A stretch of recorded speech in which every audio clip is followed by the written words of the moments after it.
welcome. It's great to see so many people dialed in for this afternoon's AeroPM's Learning Together for November.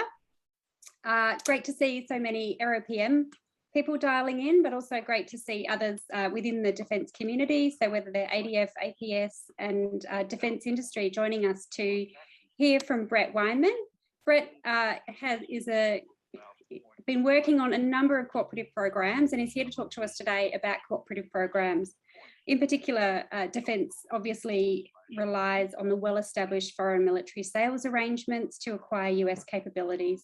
But more recently, we've seen a shift towards cooperative programs, both to develop, acquire, sustain and assure the next generation of capabilities. So this includes the Joint Strike Fighter, the P-8 Poseidon, the Triton, the Romeo, and the Next Gen Jammer are all recent examples of cooperative programs with the US.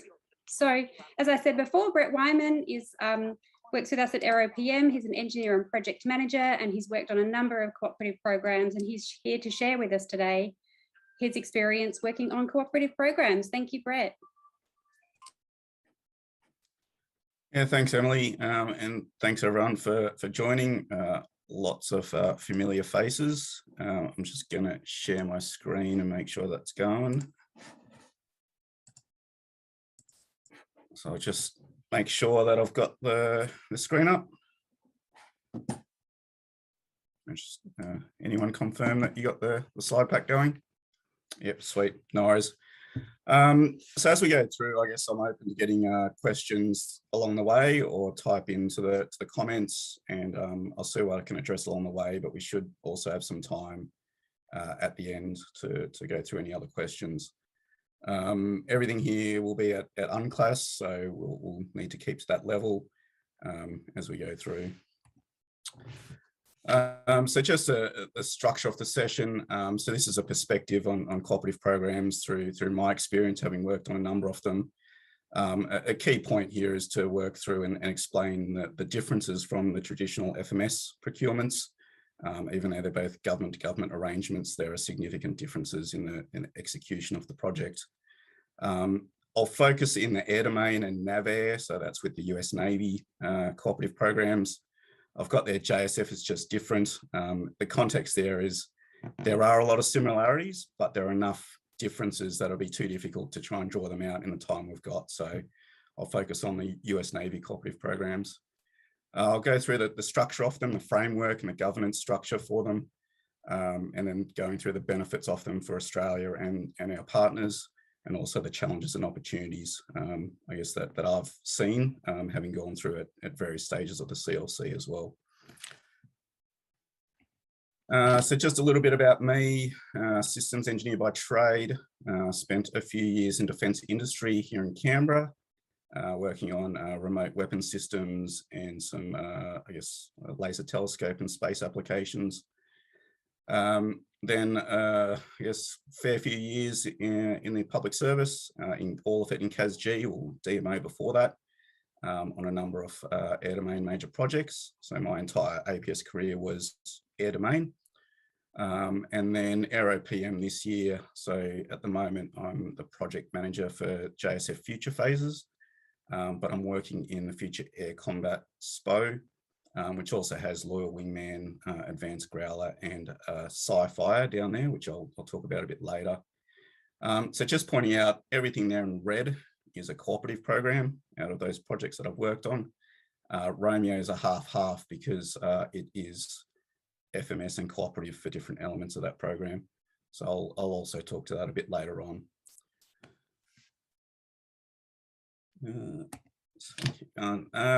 So these are, I guess, the high level, I guess, statements around why we'd go about executing a project through a cooperative program. So contributing upfront costs for participation in that cooperative program to support research, development, test and evaluation, and to realise that program benefits during the acquisition and sustainment phases of the project. So that's more of a, I guess, a financial look at it, where we will invest more upfront, but realise some benefits in the back end in the through life management of the asset. And then to maintain common configuration interoperability with the US. But we'll be able to do that whilst influencing those requirements. So it's just not off the shelf. and we can influence the priorities for our region as well and gain early access to those. So we are lockstep with the US Navy in the examples I'll give today, and I guess concurrent with them in all of their development efforts. All right, so that statement there is something I guess that's been put out in various forms in the projects that I've worked on, particularly for external stakeholders to the project. That the statement is, you know, this is the way we do it in FMS, why can't you do that? And there are fundamental reasons why there are differences in the practical execution of a cooperative program. So yeah, the analogies are largely not valid when we're talking about project management, the engagement with the US, how we go about financial management and those sort of topics. So yes, they're both government to government programs, but they are underpinned by a different framework. So first and foremost, they are enacted through different United States codes. So 2767 is the authority of the president to enter into a cooperative project. So that's where cooperative programs are established under that law. And then 2764 is the procurement for cash sales. And underneath that code is where the FMS framework sits. So fundamentally from the start, there are different US state codes under which each of these frameworks are structured. So that straight away divorces, you know, legal parallels between the two and a lot of the way we go about doing business and engaging with the US. So FMS, for those that have been involved in them, there is a manual called the Security Assistance Management Manual. It is basically the Bible for how to execute an FMS program from cradle to grave. So it talks about price and availability requests, LORs through to LOAs, all of the export arrangements, financial arrangements, international training, budgeting and programming. You know, it's all spelt out there. And there's also I guess, a significant FMS office, if you will, so resources who are established really to run an FMS program. So that's all laid out and is, I guess, simplistically saying following the bouncing ball, but it's a well-established process that we have leveraged for many years.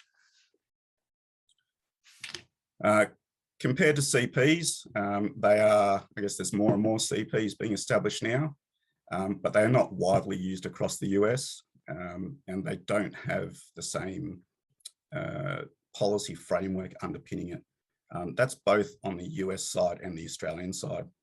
So as an example, financial management policy is left up to the individual cooperative programs to establish their financial management procedures, rather than having a prescribed framework that all cooperative programs can follow and take guidance from. So I'll talk to that later on in some of the challenges with some specific aspects that have been especially difficult to work through over time. We are partners with the US in co-ops versus a supply-customer relationship.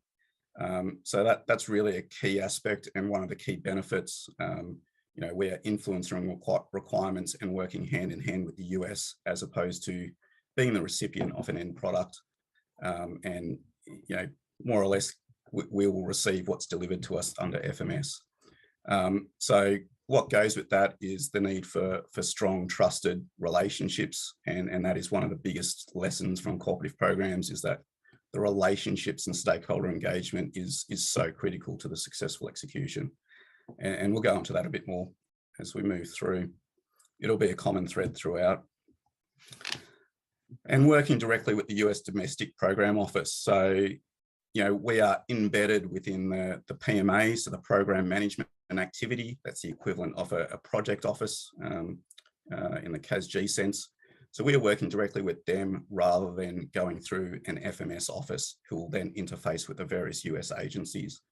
So that's a very different shift in the touch points we have with the US and their program.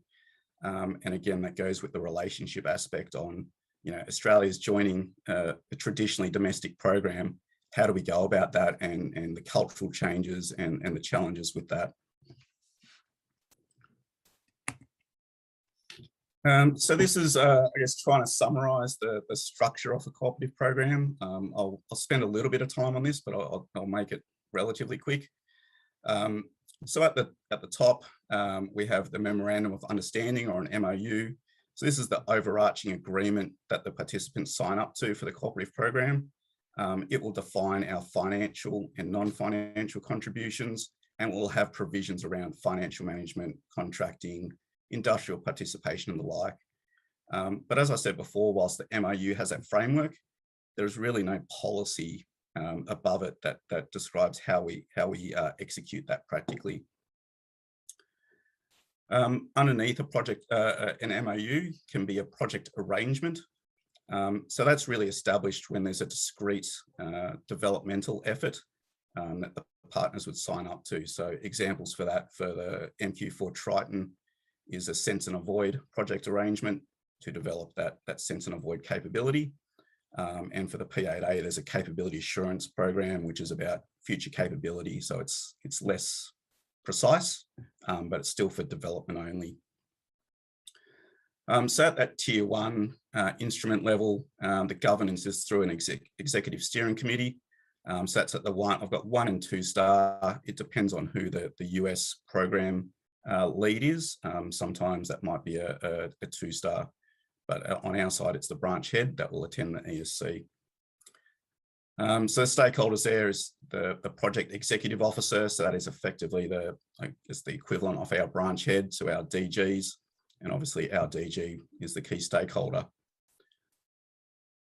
Importantly, on the approval side, and I'll go into this in a little bit because it's really important and it's quite a long-winded process, is that on both the US and the Australian side, there are a number of, I guess, endorsements and approvals along the way to agree an MOU or a PA. So in the US, they need to go to the Office of the Secretary of Defense, then to congressional notification, and then the Navy International Program Office will sign up the PA. Now, once it's gone into that process, you need to wait for it to pop out. So the message there is the upfront negotiation or drafting of the MOU is really important from a stakeholder engagement point of view, because once it goes into the congressional notification process, you really don't want to make changes at that point. So I guess the message there is early engagement. On the Australian side, I'll go, this is where I'm at the moment. So 3 key stakeholders. There is the Directorate of International Government Agreements and Arrangements, so DIGA, Defence Finance Group, and then the MOU is approved at HASD's level at the division head. So underneath tier 1, so the tier 2 documents, these are 3 standard documents that all, I guess, US Navy cooperative programs have. So a project management plan, financial management procedures document, and a project security instruction. So the PMP is specific to the cooperative program. It doesn't replace our IPMP or anything like that, CAS-G sense. It is simply how we manage the cooperative relationship and that element of a project. The governance at the tier 2 level, so this is more the working level, the practical execution, is a project management review. They're usually biannual. We would have one in the US and have one in Australia. And manage at the 06 level, so project director, program director. And the key stakeholders there is the US Program Management Authority or Project Office, and the JPO, so that's a Joint Project Office, and obviously the Canberra, well, typically the Canberra SPO or Project Office. The approvals of those documents, however, are done at the 1-star level. So there is that high level oversight to set up the framework, but then we'll execute it, I guess, at 06 and below. And then below that, the tier 3 documents, the main ones to point out here is the procurement request. That is akin to an FMS LOR. It is effectively the instrument where we will list the major systems that Australia is seeking to procure, technical publications, training devices, US-based training, all those sort of deliverables that are unique to Australia's requirement. And that is effectively, you know, our request for tender, if you will, through the cooperative program. The other important one is the financial report of the spend plan, and that gives us our phased commitment of funding to meet that procurement request. So each cooperative program structures that slightly differently. There are all small nuances between them. And that's part of the reason why, you know, getting some good policy around co-ops would be, you know, worthwhile. The governance around these tier 3 documents are really just working level engagements. So there's systems engineering, technical review, life cycles. That's the US Navy's systems engineering process. Working groups, technical interchange meetings, you know, whichever forums need to be established. You know, for example, airworthiness working groups, logistics working groups, and the like, to get into that working level engagement. And that's really just managed at the SPO and the JPO level, with, you know, project managers and JPO leads. So that's the real tactical type engagement. So I'll pause there for a moment and see if there's any questions there, because that was a bit of info.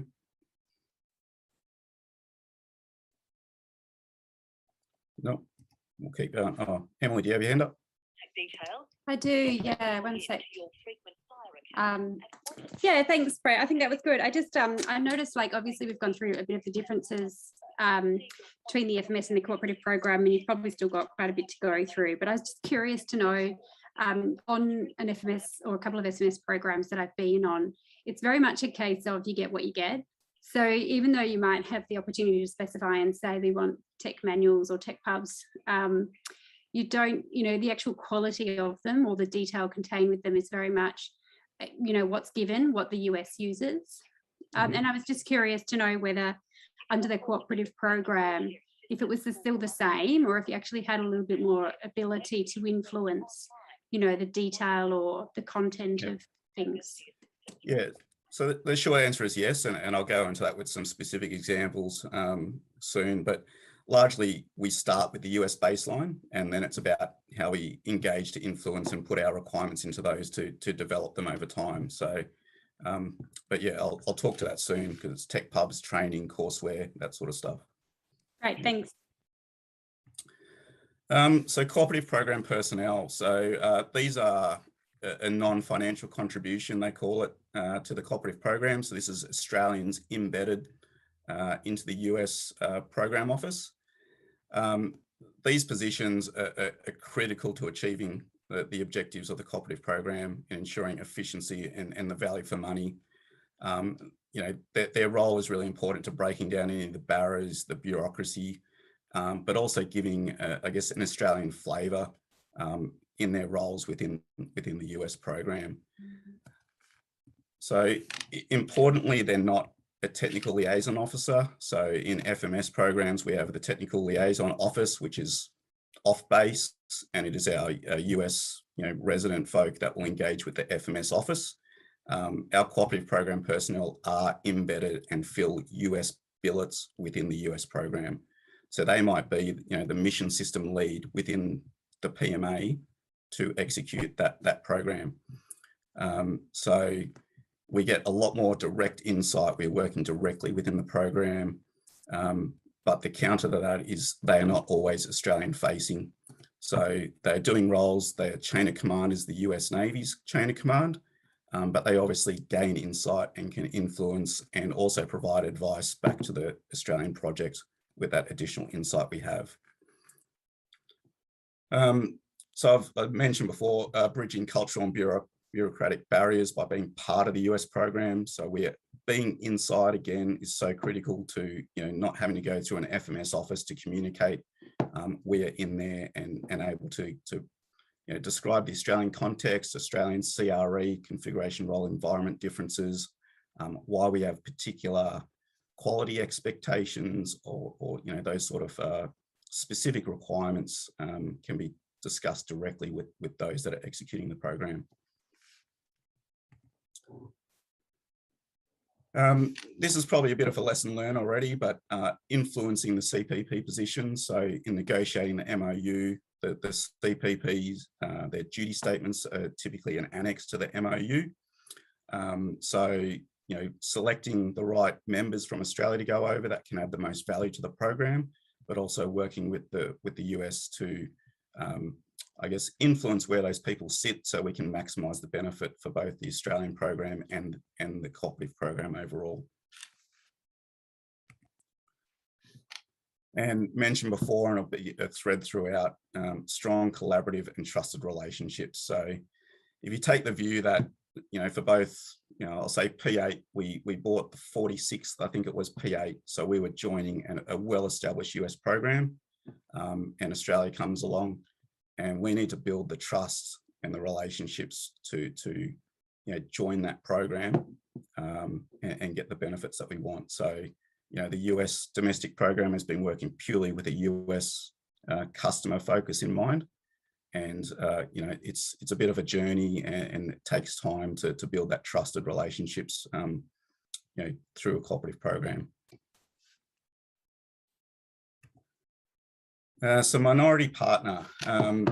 So, our voting rights, if you will, in terms of capability requirements or priorities, aligns with our share in the program. So for P8, the last numbers I've seen, we're 14 of 142 aircraft, and for Triton, we're program of record is 7 of 64 aircraft. So that's sort of our percentage share. For JSF, I think our share is about 3%. So, we are a minority partner, and it's not all about our program. So we need to be cognizant of that as we engage and understand which, when to push our requirements or our needs, balanced against the much larger US program. So that's an ongoing balancing act that we work through. Hey, Brett, I've just got one question. It's Adam here. So if we buy in at, at a 1/14th, or we were the 13th US squadron considered for P8, I think from memory, and let's just say the UK then decide to buy in and they pick up another 50 P8s, for example, after we've already been in, signed the paperwork, become a partner, does our percentage then decrease accordingly? Yeah, so it depends, and this is something I guess that's probably playing out at the moment. It depends on how that acquisition occurs. So the UK bought through FMS, so it's not a cooperative share. So they do not have the same rights in terms of requirements, definition, priorities. The access to technology would come after the cooperative partners have gone through that process. If they were to join a cooperative program later on, I imagine that there's a negotiation there that would occur to consider those aspects. Yep. Okay. Thanks. So whilst we are a minority partner, I guess in my experience, we add significantly more value than our contribution. So we have really strong relationships across all of the programs. Our expertise is well recognised and respected. And that's not just in engineering and technology, it's the operational side, science and technology as well. So the US really do listen to us and trust our opinion. So I do think we get a much bigger share, or much bigger, I guess, vote than our financial contribution. We're also, I guess, innovative and outcome focused. For me, that's more about challenging the stovepipes and the process-driven way that the US works at times. And it's also represented by having some of our CPPs in some quite important positions. So an example is for the P8 program, one of our CPPs was the training director at their training squadron. So responsible for both US Navy ab initio and high-end warfighting training, as well as any other international partners coming in. So across the whole board, looking after all training needs for operators. So co-ops in the CLC, this is really just to provide a bit of a view of the FMS process versus a co-op. You'll recall early on I said, one of the key tenets is early engagement and early contributions. So early in the CLC, we'd start some MOU negotiations, and that's the time that you would do a price and availability request under FMS. But really between gate 1 and gate 2 is where I guess the cooperative program activity really ramps up. We would sign up to one shortly after gate 1 if that was the approach, and start providing some of our funding. So that's as early as we will be committing some funds under a cooperative program framework. What that gives us though is we can start shaping what our future requirements will be. So we get a lot more access. As soon as that MOU is signed, we'll be able to get technical data access, be having airworthiness working groups, be talking with cost estimation folk on, what will be the value of, aircraft, training devices and the like, and start working those numbers. So we become a lot more informed as we develop our submission for gate 2, as opposed to an FMS where once your LOR goes in, you're just waiting for that LOA to pop out the other end, which may or may not have directly answered exactly what you're after. The other aspect here is that we can establish contract options effectively ahead of gate 2. So we will be, I guess, Australia's requirements will be part of the US government contracts. So we can establish a contract option, waiting for the approval process, and then execute that immediately, which is represented here. So we can be pre-positioned with better information to then execute more rapidly, pending an approval of the project. The other aspect up here is we're flexible in scope. So we're not bound to the LOR that went out at the start. We're in the tent, if you will, with the US government, and we can continue the engagement with them all along the way on what our requirements are. Of course, there's a point once a contract is signed where we've locked down requirements, but we have a lot more flexibility in the scope. Adam, is your hand up again, or is it still up? My hand is still up. We've got a couple of questions about CRE and configuration and regulation from Rudy and from Lighty. Okay, sorry, I'm missing those. Yep. Go ahead. So they're in the chat function. Okay, sorry. She's going across the chat. I can't see the chat. Are you able to read that out for me, please? Yeah, sure. So from Rudy, you mentioned CRE, and noting we sign up to a US baseline, how do we influence capability upgrades that are potentially unique to the Australian operating environment? Or do we just remain lockstep with the US capability and configuration throughout the life cycle of the platform? Yeah, sure. So, yeah, in all of the US Navy co-ops, we've certainly joined a program that's already, gone through a development process. So we do start with a US baseline, but it's from that point onwards that we are able to influence requirements and apply our CRE. So we obviously need to apply that up front, particularly from an airworthiness point of view, or from an operational point of view on that baseline. But an example is, and I'll go through some of these, search and rescue for P8. We were able to prioritize that and get that fielded on the P8 well ahead of when the priority was for the US Navy. And for Triton, ADSB is not a high priority for the US, but we're able to, again, prioritize that once we've joined the cooperative program to meet our needs once we start operating the aircraft. So you're right, we start with the US baseline, but we have demonstrated examples of where we're able to influence based on our needs.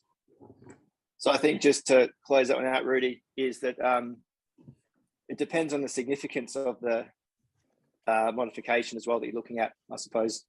So if you're trying to change the wing shape of a P8, you might not be as successful as you do by maybe modifying the ASRK system. Yep. 100%. Is that correct, Brett? Yeah. Right.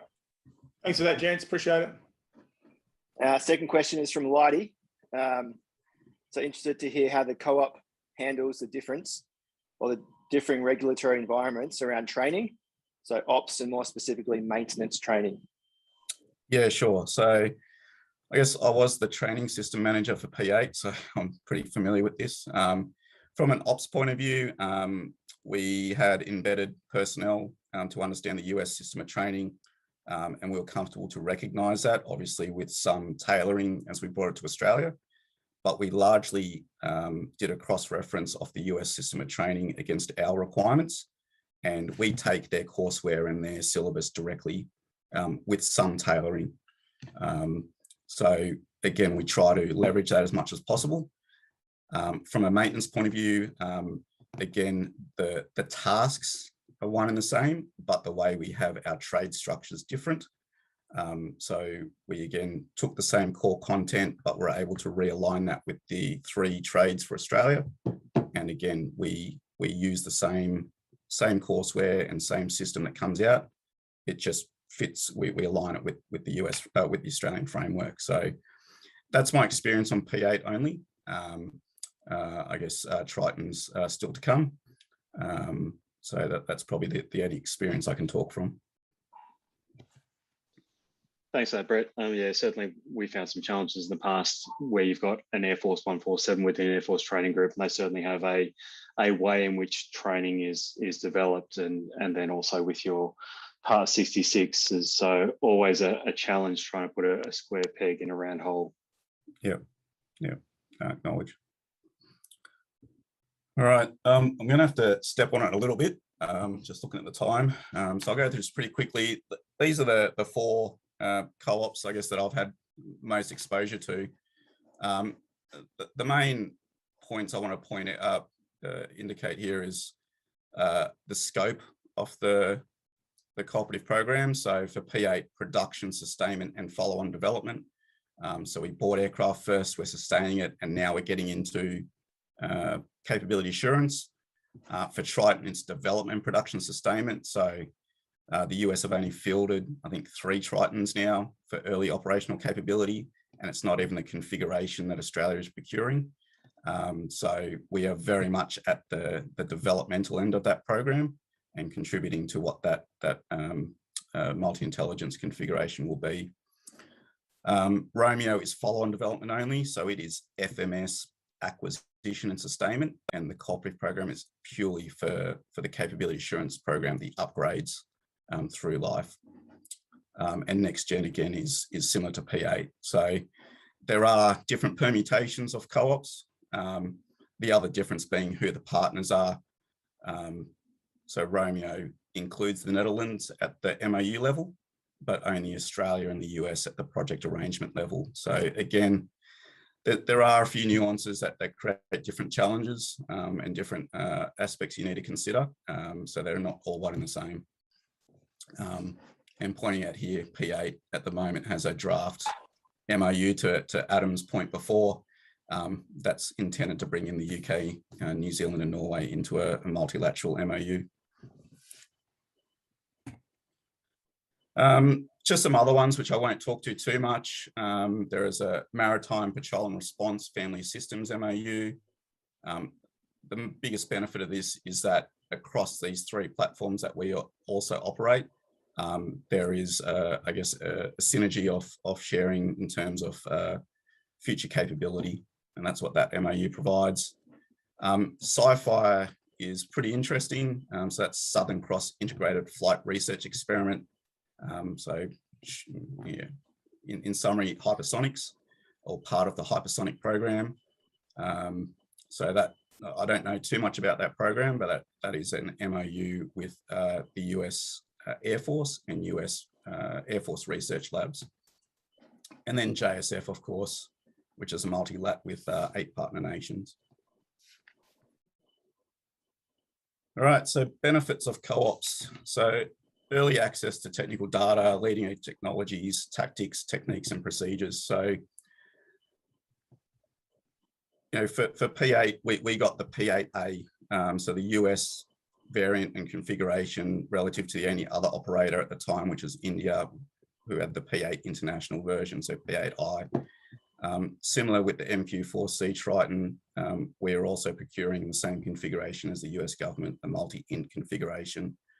whereas other FMS customers, the NATO aircraft, the German aircraft that was cancelled, are Global Hawk variants. So we are, within that US program, and we are considered, I think Frizz mentioned before, the 13th squadron for P8 or the 6th orbit for Triton. We are considered part of that US fleet. So from a technology tactics point of view, and also from a common configuration point of view, we are, very much aligned exactly with the US. From a common configuration as well, it's includes software, so the air vehicle, training systems, mission systems, technical publications, courseware. So to Emily's point before, we have been successful in pushing Australian WHS requirements back into the US publications that then get up-issued and delivered back to us. We've been successful in participating in courseware working groups where we will provide our thoughts on improvements to courses and techniques and tactics on our experience, and that will get rolled into the courseware that gets pushed out to all of the cooperative partners. So, that also leads to reduced developmental time, reduced project management and T&E if you have disparate configurations, as well as getting the best of the enterprise knowledge across the cooperative program. Early access to modifications. So on a lot of FMS programs, you'll hear the term fast follower. So for Super Hornet and Growler, we are certainly a fast follower. We go in their spiral upgrades very shortly after the US Navy. However, that is still access to the technology once it's already operationally released for the US Navy. So with cooperative programs, we are, again, we are one of the operators effectively with the US Navy. And case in point is on P8, we were the first, one of our aircraft was the first to have the latest software release on it before a US Navy aircraft had it. So, we get the technology and the upgrades at the same time. It also comes with its challenges because sometimes maybe you don't want to be the first aircraft to have it, and maybe wait for the US to have proved it out. Technology and export controls. I've got if done correctly, because I'll talk about this in challenges as well. So the MOU has clauses that allow data transfer between above the line and below the line, I guess, industry, under the cover of an NDA only. So basically all it needs is a legally binded agreement that the recipient will not transfer that data. So that's much quicker than establishing a TAA or a third-party transfer, and allows, I guess, a lot more ease in passing data around. So it's specific to data. And there are also some new ITAR exemptions, which I'll talk about soon as well. Cooperative program personnel, which we've touched on already. So in the tent, influence on capabilities and priorities. So I've spoken about them a little bit as well, but we do get access to some of the important requirement setting forums in the US Navy, so the Navy Aviation Requirements Group and Joint Requirements Group. So our operators will go to those, and that's where we have our voting rights and seek to influence where appropriate.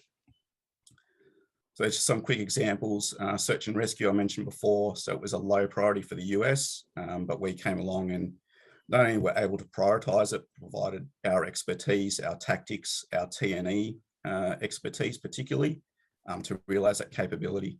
And in fact, the US Navy was the first to operationally employ the search and rescue kit.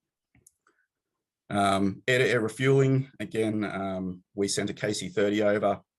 The US Navy traditionally is not a boom refueling service. So our expertise in boom refueling and working with both the USAF and the USN to achieve that receiver clearance. ADSB, I didn't find a better picture of that, but for the Triton, ADSB is important for us because of, I guess, our local ADSB coverage versus primary radio coverage. So again, we're able to influence a requirement there. And the last one is for Romeo. So digital magnetic anomaly detector is a requirement that we've been able to push in that is considered Australian unique at the moment, but I think other operators are going to pick up on that. Some more benefits, connecting Australian industry with US primes. There are clauses in the MOU which will encourage industrial participation from the partner nations. So really the message here is working directly with the US government, we're able to, I guess, champion and showcase Australian industry and what they have to offer, not only in the sustainment side, but component repairs, but also in production. And the exposure is not just the Australian, I guess, elements of delivery, but across the whole US program. So if you think of getting an Australian industry involved in a production component, that's not for 7 Australian Tritons, it's for 64 Tritons. So, much broader opportunities. Contribute science and technology. So here we're able to connect DST with the US program office and also Navy research labs. So we've been able to offer our expertise to progress elements of the US science and technology program and manage, collaboratively manage who's best placed to execute certain bits of S&T work for the broader program. More assured project planning. So I've spoken about earlier in the CLC image. So really we get a lot more engagement, a lot more direct visibility of the program, the cost data, and any other risks and issues that are applicable to inform our approach to government. So that just provides us with a lot more certainty and our important stakeholders with a lot more certainty for project execution. Access to program and project management data. So I think I've largely covered that as well. So challenges, financial management. So the co-ops are split into shared and unique costs. Unique costs are effectively the cost for the Australian suppliers or the major systems that we will acquire. So they're quite well defined and quite easy to manage and track. However, the shared costs have been, I guess, the subject of discussions as to what's considered shared and what's unique, and the visibility of those shared expenditures, because they just go into, I guess, collaborative development activities. So that's one where policy around that or interpretation of the MOU has created some challenges. Contracts in accordance with US law. So we are bound by US law and regulation, which doesn't align always with the Australians' requirements. And that goes towards also financial management as well. So very much, I guess, Australia's accrual accounting framework, if people are aware of that, does not align with the way the US does budget management. So it creates challenges for the project office. Foreign disclosure, not novel to cooperative programs, and anyone that's worked with the US will be aware of this. So different organizations and disclosure authorities. I guess my experience is conservative assessments. So if the policy doesn't say you can, the answer is you can't, as opposed to sort of being a bit more outcome focused on the intent, and markings. So making sure documents as simple as, they're marked Rel Aus can create a significant hindrance to release of documentation. In culture, I guess in my experience, policy driven. So again, if the policy does not say that you can do something, it's difficult to break down, the intent of the policy and whether we can, find innovative ways to work within that. Changing the paradigm that Australia is a partner and not an end customer. So I guess my experience there is whether we're still treated as FMS or true partners. And I've seen various evolutions of that in the different programs I've been involved in. And it is one where the relationships and the trust over time is what needs to be worked on to really get to that partnership level of engagement. Trusted relationships again, and outcome focused thinking. And this is not just on the US government side, this is the US industry side as well. of them recognising that Australia is part of this program. And again, that is something that takes time to evolve and change that paradigm. But it's something that is super important to success. So technology export controls, I'll go through this pretty quick. I'm taking a bit more time. CPP's access to industry. When we embed CPPs, something we didn't foresee was that we'd need export licenses to allow them to do their job by engaging with US industry and having the technical discussions they need to have. So there was a bit of a ramp up of getting these licenses in place. So that's certainly a lessons learned, is that just because they're working in the US government doesn't mean they can still, go to all of the technical meetings until they have a license in place. The MOU only permits in-country transfer of technical data, not material systems. So there is a very big limitation when we get to the export of the actual major systems on the MOU. And what that did is originally we would have to raise specific export licenses to bring material systems out here. FMS, the export license is waived through the FMS case, but that was a significant level of effort to raise export licenses. We have had some amendments to ITAR 126.4, which now permits the permanent export of defence articles and equipment. So it's been resolved. However, the understanding and interpretation of that ITAR clause is not very well understood. Question, Emily? Yeah, just a question from Rudy. How do we go with the IP? And if we develop something, who holds the IP? Is it expected that Australia owns it? Yeah, really good question. I probably don't have a great answer for it. Certainly anything we get through the US government will be, it'll be the same rights that the US government have procured, which in a lot of cases is different to what we would usually expect. But it's a good question on, for example, a S&T effort done in Australia that gets integrated onto the platform.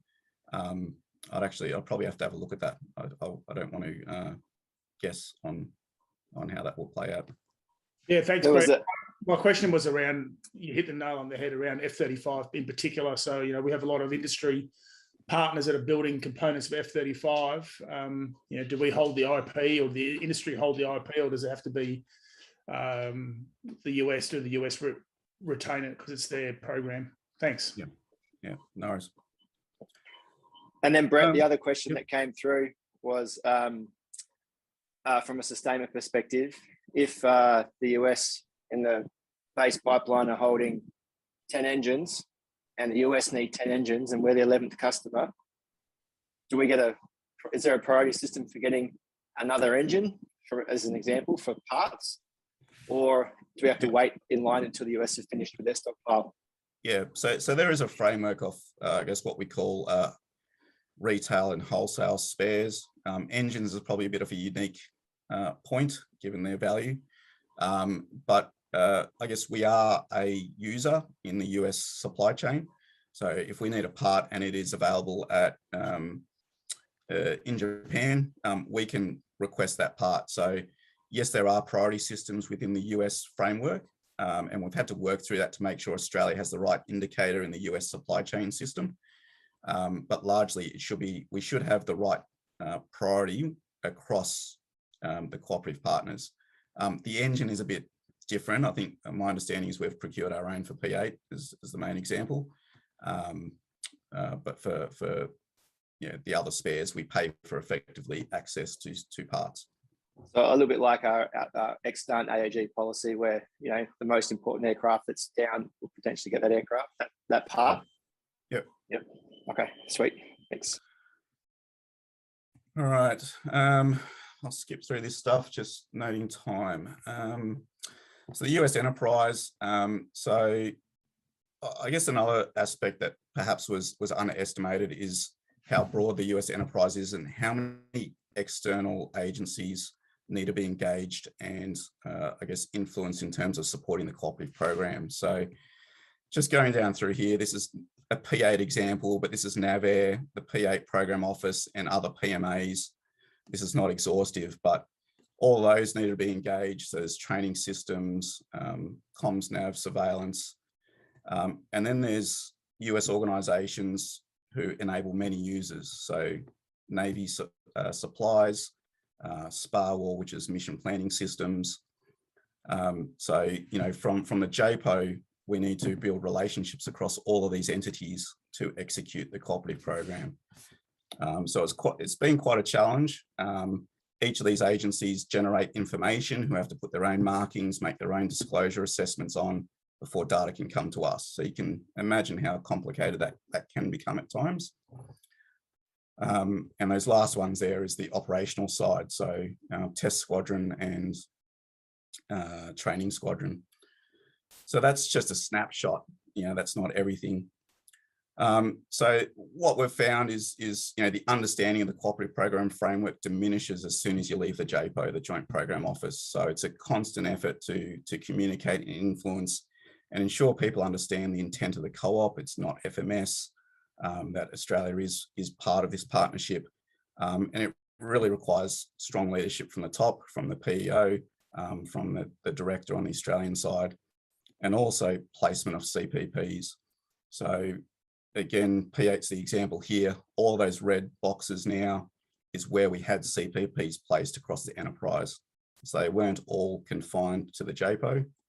They were spread across the program to ensure we had the right people in the right place. Exposure to program risk. So we are in with the US, so we are also subject to risks that are driven by them. So congressional marks, their own budget impacts. We've seen that on a number of programs already. And then technical risks. So, you know, being at the pointy end of technology is great for capability, but we also wear that developmental risk. So that's a bit of a shift in our tolerance for risk as an organisation. As we go up to government and the like on some of these more developmental programs. If we want to be able to influence and shape those priorities, we also need to be willing to retain an increased level of developmental risk. Australian quality expectations. The main one here is, I guess, we have a pretty high quality expectation, you know, and or the, you know, contractual levers to remediate deficiencies. The US tend to go, you know, we've got 142 aircraft. We can afford for this one to be parked on the side whilst it gets rectified. Our view is that's one of 12 and we need to operate it in a week's time once it's ferried to Australia. So that process of delivery and acceptance is really important from a relationship and a stakeholder management point of view to ensure that our quality expectations are being met before the material systems are accepted. And blended CP FMS frameworks. So I mentioned Romeo at the start. So it is FMS acquisition sustainment, but cooperative program follow-on development. So we have different engagement points with the US, one through a TLO office, one through the JPO. We have different export regimes. We have different supply chain regimes associated with the data under those two frameworks. So from an Australian enterprise point of view, it's very important to understand those differences in frameworks because, you know, they can't really be crossed over. Next Gen JAM is going to be similar. The JAMA pod will be a new major system, but it's integrated onto the Growler. So the Growler is FMS and that pod will be cooperative program. So again, different frameworks that they'll need to be sustained under. So lessons and opportunities, relationships, I can't emphasize this enough. Everything is so relationship dependent to be successful, to break down those barriers, to work through different interpretations of the MOU and the lack of policy adaptation. So, you know, it is all about the right people involved in the project from the Australian side, but also building those trusted relationships over time. Policy adoption, so developing some cooperative program policy that all co-ops can leverage rather than trying to work through interpretations in their own I guess, stovepipes, if you will. So the primary ones for me is the financial regulation to work through. That's been a pretty big challenge, and also the export controls. So those would be my two priorities to look at from a policy perspective. Establishing forums for consolidation of knowledge. So again, at the moment, all of the CPs really just need to know of each other and reach out to each other to share knowledge. I guess in my view, there should probably be an overarching framework where the co-ops get together to talk through interpretations and what policy we might need to put together to ensure we consistently apply the framework.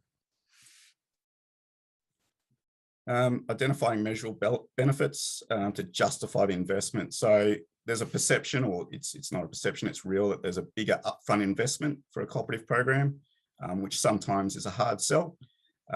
But you know, the capability realization, the priorities that we've been able to influence and shape, the early delivery of material systems, all those things that are maybe not presented in numbers, but are still you know, tangible benefits that we can put forward to justify, you know, the benefits of the cooperative program. And CPPs. So again, I can't emphasize enough how important these positions are. So one opportunity in my mind is to look at CPPs that can work across cooperative programs. So NAV-SUP and NAV-WAR are two enabling organisations where we have a CPP for P8 and a CPP for Triton, probably in the future in there. We could probably just have one person in there that works across the programs and ensures a consistent implementation. And that would free up CPPs to look to go into other areas. And the last 2 points there is really just about putting the right CPPs in the right roles and negotiating that with the US Navy. So, you know, the US Navy will put forward to us what their priorities are, but I think we also need to influence and shape where that is as well to ensure that we get the best mutual benefit across the program. There are many more lessons and opportunities. Those are sort of my top few. And to fit into, I guess I'm just getting onto the hour now, so I've gone a bit over, apologies. So that takes me to the end. I'll open up to any other questions. Thanks for calling Qantas. The next time you fly. Adam, too many questions, mate. Hey, Brad, it's Nug. I've got one. And I apologise up front if you've covered off on it. I was a little bit part minding children, part listening in with one ear. So I'm really interested in the engagement with the prime and how much of that can be done. Does it always have to be done through a handler effectively, being the program office, or are there opportunities and trust that's developed where you can reach out directly other than the CPP, that is? And I guess, is that one of the major cons? I think I'm correctly paraphrasing some of the frustrations with 92-wing folk, where they would like to see Boeing do particular stuff. Boeing would like to see Boeing do particular stuff, but there's this intermediary that they can have some difficulty getting on board and getting that message clearly articulated across. Yeah, sure. So I'm going to say it's relationship based again. So my experience on that particular program, I was talking directly with Boeing. I would advise the JPO that I was having a meeting with them, particularly when they were in Australia, and invite them to participate. But I'd develop that trust for them to be comfortable that I could engage directly with Boeing, knowing that contractually all that was happening was a delivery to the US to deliver it to Australia straight away. So I was working through them with their contract requirements, their timeframes, their integration requirements in Australia. So in my experience, we can have a greater engagement directly with the OEM, noting that we are not the contract authority. So it is all still contracted through the US government. So we just need to balance that line. But yeah, in my experience, it is not all straight through the JPO or through the PMA. We do have the opportunity to discuss directly with industry. Okay, great. And if we were to slide back to the CLC diagram that you had there, can you kind of illustrate where typically that engagement might start? Yeah, so in my experience, that was post gate 2 delivery. So we certainly, as we go and develop contract options in this space, we would be sitting effectively side by side with the PMA as they work through, contract options and costing with industry. So again, we're not there to negotiate or be the contract authorities, but we're certainly right there side by side, not waiting for information to be passed through to us. We can get first-hand information. Thanks, mate. Much appreciated. All right, sorry, Brett, there's just a couple more questions that come through on the chat. I was going to cover them off. How does the co-op program align with the CLC gate process if the US system gates are offset or different to ours? How is this managed across programs? Can you say that again, please? The US. So how does the CLC gate process for Australia differ from the US gate process or the approval process? Yeah, I'm probably less au fait with that. So I think this is talking about their milestones. So milestone C is like one of their key milestones to head into, I think, LRIP sort of contracts. So yeah, unfortunately, I can't talk to that too much. It's okay. Yeah. I've got another question here for you then. Last question. So is the co-op the new FMS, or does FMS still have a place in the future? And in your opinion, given a value for money, time, capability, and delivery, would you rather FMS or co-op? Yeah, good questions. I think the answer is it depends. So I think there is still a place for FMS. So I think it depends on the weapon system we're talking about, the level of agility that it might require, and I guess for where we are now, the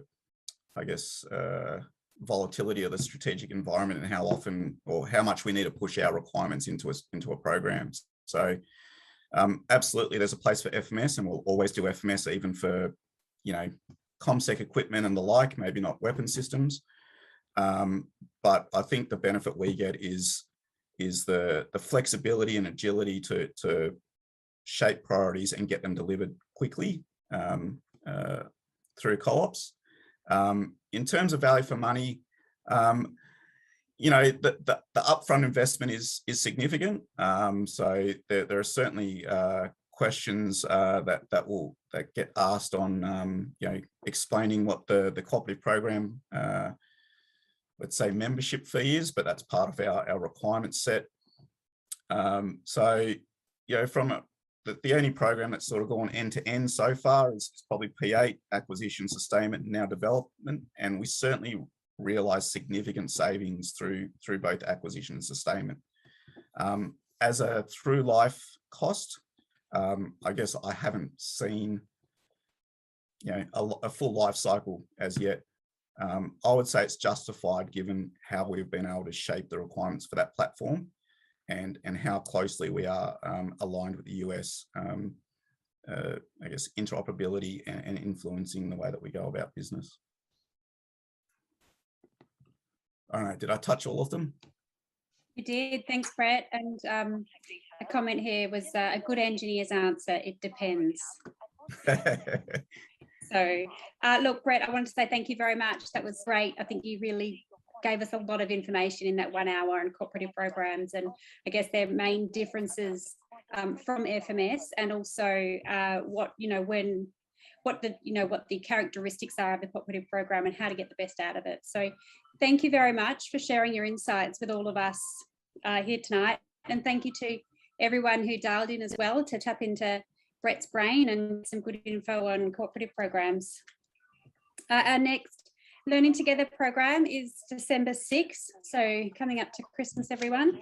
Lois Hill is going to be present on transitioning to a paperless cockpit. So he is working in electronic flight bags. So he's going to be talking to us about some of the challenges and advantages of that transition to a paperless cockpit. So join us on 6th of December for the next Learning Together instalment. Thank you, everyone. Thank you very much, Brett. Have a good evening all. See ya.